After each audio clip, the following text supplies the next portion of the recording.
Apa kabar para pemirsa? Saat nonton Mesir, kini Anda tak mengikuti Warta Berita PTS. Tanggal 17 September, Taiwan kembali bertambah 3 kasus positif asal Myanmar, Inggris, dan Filipina. Selain itu, tanggal 16 September diberitakan adanya 6 PMA Filipina yang diketahui positif setelah pulang dari Taiwan. Pihak umum mengkhawatirkan jika kondisi pandemi mulai meluas. Namun pakar ahli menjelaskan jika Taiwan tidak memiliki kasus penularan dalam kawasan. 16 September tersebar isu ada 6 PMA dikonfirmasikan positif COVID-19 setelah pulang kembali ke Filipina dari Taiwan. Banyak pihak yang khawatir jika PMA tersebut mungkin sempat melakukan interaksi dengan manula atau anak yang lebih rentan terhadap virus, sehingga menyebabkan kondisi pandemi meluas. 必须要了解菲律宾他所做的那个检验是用什么方法做的。如果是抗体的话，它可能代表它是很久以前的感染，跟那个它是不是在台湾感染就根本是没有关系的。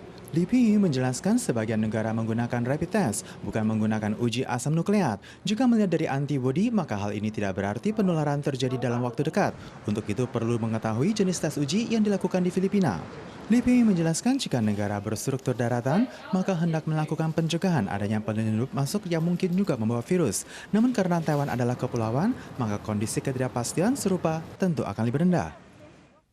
Belakangan terus ditemukan adanya kasus masker palsu produk Tiongkok di dalam sistem penyediaan masker mulut Taiwan. Belum lama ini kembali ditemukan adanya perusahaan yang mengimpor masker buatan Tiongkok yang mencetak logo MIT di atasnya dengan tujuan agar dapat dijual di Taiwan. Namun karena produk impor tersebut tidak memiliki nomor kode medis, maka barang tertahan di bea cukai. Biro Kriminal melakukan penyidikan dan berhasil menangkap pelaku serta menyita 200.000 lembar masker palsu.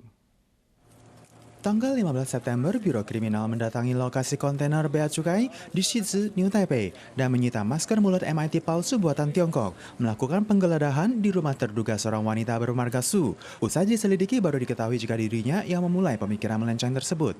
为了谋取不法的获利，那竟向这个中国大陆进口医疗用口罩，然后再以钢印未标成 MIT 的字样。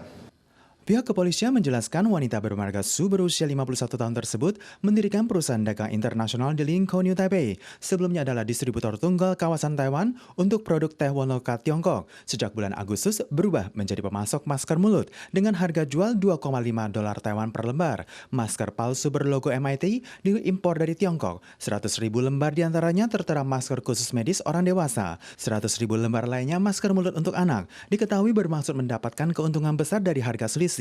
Namun karena tidak memiliki nomor kode izin medis, maka masker impor tertahan di bea cukai. Usai penyelidikan dijatuhi pasal pelanggaran undang-undang medis dan pemalsuan logo. Untuk selanjutnya diserahkan kepada pihak kejaksaan setempat. Sejak pandemi merebak, tidak sedikit pengusaha yang mencoba mendapatkan keuntungan dari masker mulut. Hingga kini telah tercatat ada 13 kasus dan menyita sebanyak 510.000 lembar. Pesta Kembang Api Perayaan Hari Nasional LRT tahun ini untuk perdana kalinya digelar di Tainan. Meskipun jeda waktu masih cukup lama, namun tingkat pemesanan hotel penginapan setempat telah mencapai 90%. Pemerintah Tainan memprediksi akan ada 300.000 lebih wisatawan yang datang berkunjung ke Tainan untuk liburan kali ini. Pesta Kembang Api yang megah dan indah memukau para pengunjung. Pesta Kembang Api HUT ROC tahun 2020 akan digelar di Pantai Anping di Tainan. Banyak hotel penginapan berharap bisa mendapatkan keuntungan di tengah maraknya wisata dalam negeri. Meskipun jarak tempuh Hari Nasional masih lama, namun 90% hotel telah habis dipesan. Ini adalah pertama kalinya bagi Tainan menggelar pesta kembang api skala besar dan Pantai Anping yang luas terpilih sebagai lokasi penyelenggaraan. Departemen Pariwisata mengusung 5 lokasi strategis bagi warga untuk menikmati pesta kembang api yang megah dan indah tersebut.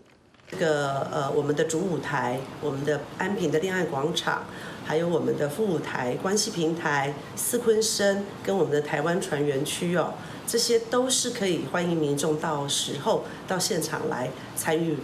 Pihak pariwisata Tainan mengingatkan bahwa pada waktunya terdapat 3 hari libur berturut, sehingga diprediksi akan terdapat sebanyak 300 ribuan wisatawan yang datang ke Tainan.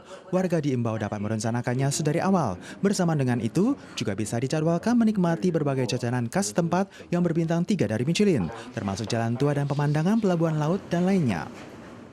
Para pemirsa sekalian, sekian Warta Berita dari PTS. Selanjutnya mari kita saksikan Lomba Lari Unta di Mesir. Soal lagi di pekan depan, sampai jumpa.